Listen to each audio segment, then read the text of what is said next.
everyone. Thank you for joining me today. I have something very important that I'd like to share with you. Have you ever had somebody collapse in front of you and you didn't know what to do? Maybe you did know what to do, but you were afraid of hurting somebody or contracting some disease? I would like to explain to you why bystander CPR is so important, what to do if the situation ever arises and you have to perform it, and possibly persuade you by making you feel more comfortable about your concerns and more confident with the technique. Being a nurse, I've performed CPR many times. Most of the time the people come in and it was an unwitnessed collapse, or sometimes it was witnessed and CPR was not initiated in enough time. Most of these people don't survive. That's why I feel like this topic is so important. I feel like if everybody knew how to do CPR, they could even try just to save somebody's life even once. According to the American Heart Association, more than 350,000 people have a cardiac arrest out of hospital in this country.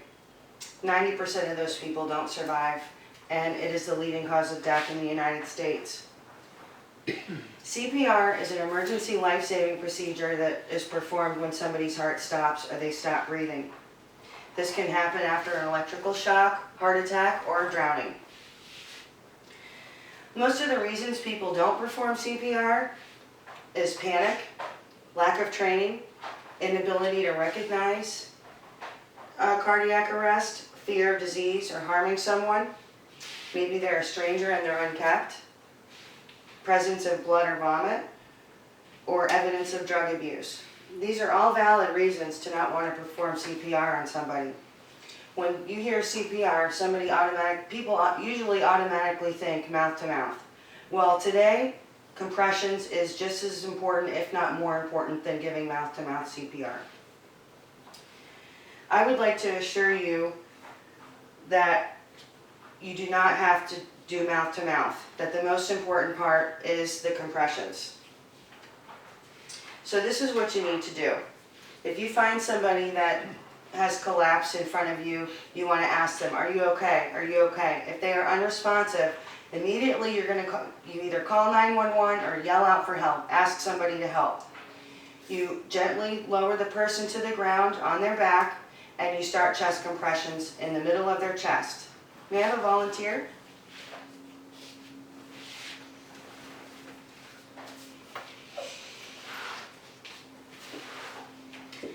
What you do is you take the palm of your hand and you place it in the center of the person's chest, right here.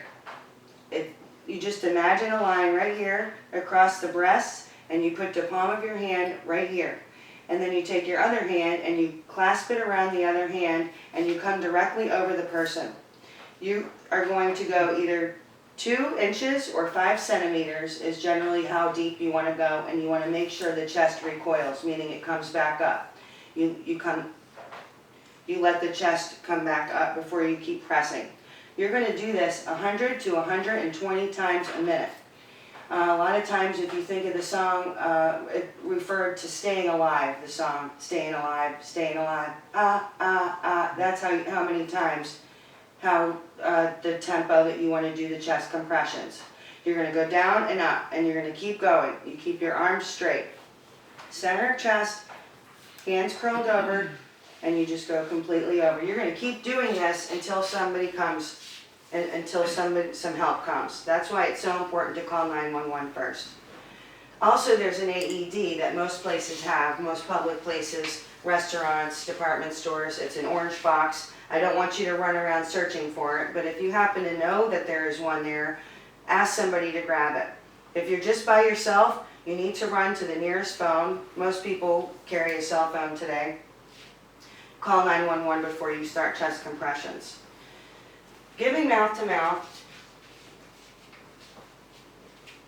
you would use a mask or some form of barrier if you were going to perform mouth to mouth. Say it's a family member or somebody that you're not concerned with the other things that I mentioned, then you can perform mouth to mouth. If you don't have a mask, and this is what this mask looks like. Now, people don't generally just carry this around, but I do, because I'm a nurse and I have no problem performing CPR. I've never had to use this. I've had this actually for about 7 years. That's just a barrier device that you can use to give mouth-to-mouth CPR to a stranger. Again, I don't want to overload you with an abundance of information about mouth-to-mouth, because that's, I think, what deters a lot of people from performing CPR. The most important thing is chest compressions. If you take anything away from this today, chest compressions are the most important thing. If you're going to give mouth-to-mouth and you're by yourself, you're going to give 30 chest compressions. 1, 2, 3, 4, 5, 6, 7, 8, 9, 10, 11, 12, 13, 14, 15, 16, 17, 18, 19, 20, 21, 22, 23, 24, 25, 26, 27, 28, 29, 30.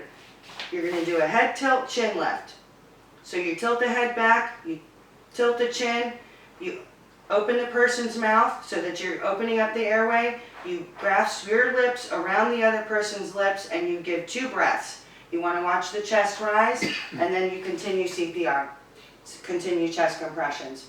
Again, I don't want you to veer away from it because of the mouth-to-mouth. You do not have to do that. People still have oxygenated blood in their system that will be pumped to the heart and lungs while you're doing chest compressions. That is the most important thing. So let's recap. Person collapses in front of you, or you come upon a person that's down. You don't have to feel for a pulse. You don't have to do anything, any of that. You just say, "Ma'am, are you okay? Are you okay?" No response. "Somebody, call 911. Get the AED." And immediately you start chest compressions, if they're on the ground already. If they're not, you want to gently lower them to the ground. Make sure they're on a hard surface on their back. Then you perform CPR until somebody comes. The most important thing is chest compressions. I cannot stress that enough. So now I've given you the tools to hopefully make you feel more confident in performing CPR if this ever happens to you. Please help somebody if you have the opportunity. Share this knowledge with somebody. Chest compressions is the most important thing. I have a little pamphlet that you can all take home with you or look over. It's just a little bit of information from the American Heart Association. It's explained very well. Check and call, give chest compressions, do not stop. If there's an AED is an automated external defibrillator. It's a box. It's usually orange. You don't, like I said, don't have to search around for it. But you grab it, you bring it to the person, you open it up, and you turn it on. That's all you have to do. It tells you everything else to do. If the person was in the water, just try to dry their chest off and then apply the pads. It tells you everything to do. So again, are you okay? You're not okay. Call 911, start chest compressions, and don't stop. The only time I want you to stop is if you yourself aren't feeling well and you can't go any longer. But at that point, you did everything that you could to help save somebody's life. Thank you.